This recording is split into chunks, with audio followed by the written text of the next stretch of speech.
Bismillahirrahmanirrahim. In this video we'll discuss the paroxysmal nocturnal hemoglobinuria.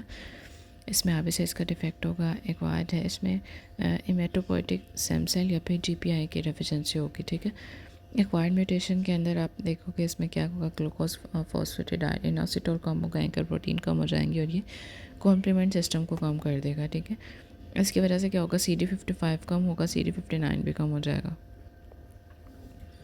Okay इसकी clinical presentation क्या होगी, shallow breathing, acidosis, complement system activation, haemolysis और haemoglobinaemia होगा।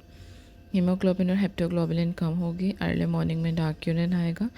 ठीक है, TLC कम होगा, HP कम होगा, प्लेटलेट एपिसोडिक में इसमें क्या होगा कि थ्रोम्बोजेनिक मॉलिक्यूल की रिलीज़ की वजह से from the platelet destruction and the venous thrombosis और पोर्टावेन हेपेटिक में इसे बर्ड कैरी सिंड्रोम भी कहते हैं। बोन मैरो फेलियर के अंदर देखो, ये प्लास्टिक एनीमिया AML हो सकता है। डायग्नोस्टिक वर्कर में आपने CBC, रेटिक और हेमोलिसिस करवानी है। हेमोलिसिस अगर कैसे देखो करवानी है, सॉरी चेक करोगे, इंडायरेक्ट बिलिरुबिन और LDH ज़्यादा हो जाएगा। ठीक है, उसके बाद फ्लो साइटोमेट्री में CD55 कम होगा, CD59 जो है वो भी कम हो जाएगा। शुगर वाटर टेस्ट करते हैं, सुक्रोज एनहांस कॉम्प्लीमेंट डिस्ट्रक्शन, इसमें Ham's test acidified serum activate the complement system. Management के अंदर आप फॉलिक एसिड देते हो, आयरन सप्लीमेंटेशन, कॉम्प्लीमेंट इनहिबिटर के अंदर एक्लोजिम आप देते हो। उसके बाद रिकरेंट थ्रोम्बोसिस में आपने लॉन्ग टर्म एंटीकोगुलेशन के लिए वार्फिन, डायरेक्ट 10 इनहिबिटर्स देते हो। और bone marrow stem cell transplantation, इसको दोबारा से देख लो। Haemolytic anaemia cause by the acquired intrinsic defect, इसमें फॉस्फेटिडाइल इनिस्टोरॉल की म्यूटेशन हो जाएगी, which inactivate the complement. Okay and it regulate the complement activity. CD8 binding protein, C55 जो है की एक्सेलरेशन है, C59 जो है वो मेम्ब्रेन इनहिबिटर होता है। इंट्रावास्कुलर में which is a paroxysmal and the nocturnal, इसमें पेनसाइटोमेलिया मिलेगा। एपिसोडिक थ्रोम्बोसिस जो है ये मोस्ट कॉमन कॉज होती है। लैब फाइंडिंग के अंदर आपको पेरिफेरल ब्लड फ्लूइड में साइटोमेट्री जो है वो एक्यूरेट टेस्ट होता है। उसके बाद है शुगर वाटर टेस्ट करते हैं, हैम्स टेस्ट जो होता है वो कंफर्मेटरी होता है। ओके देन इसमें देखो हेमोलिटिक के अंदर क्या होता है, प्लेटलेट्स भी कम हो जाते हैं और HP भी कम हो गई। TTP में भी यही होगा। मैक्रोसिटी के अंदर ऑर्टिक स्टेनोसिस प्रोस्थेटिक वॉल आ जाता है।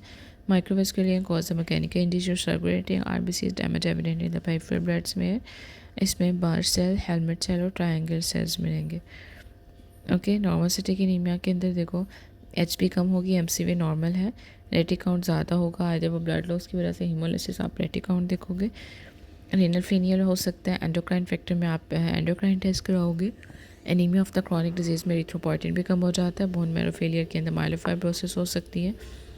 ठीक है, उसके बाद पैनसाइटोपिनिया मिल सकता है।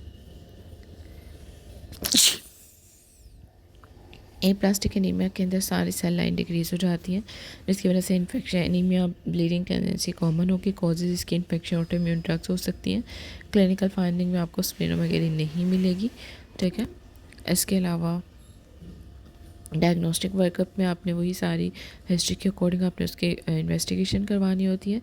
बोन मैरो जो बायोप्सी है वो प्लास्टिक में बहुत इंपॉर्टेंट होती है। इसमें फैट जो है वो इसको रिप्लेस कर देती है। माइलोफाइब्रोसिस में JAK2 की म्यूटेशन होगी। पैनसाइटोपिनिया के साथ साथ आपको मैसिव स्प्लेनोमेगेली भी मिलेगी। पेरिफेरल ब्लड स्पे में आपको टीयर ड्रॉप RBCs मिलेंगे। ये माइलोफाइब्रोसिस का बता रही हूँ।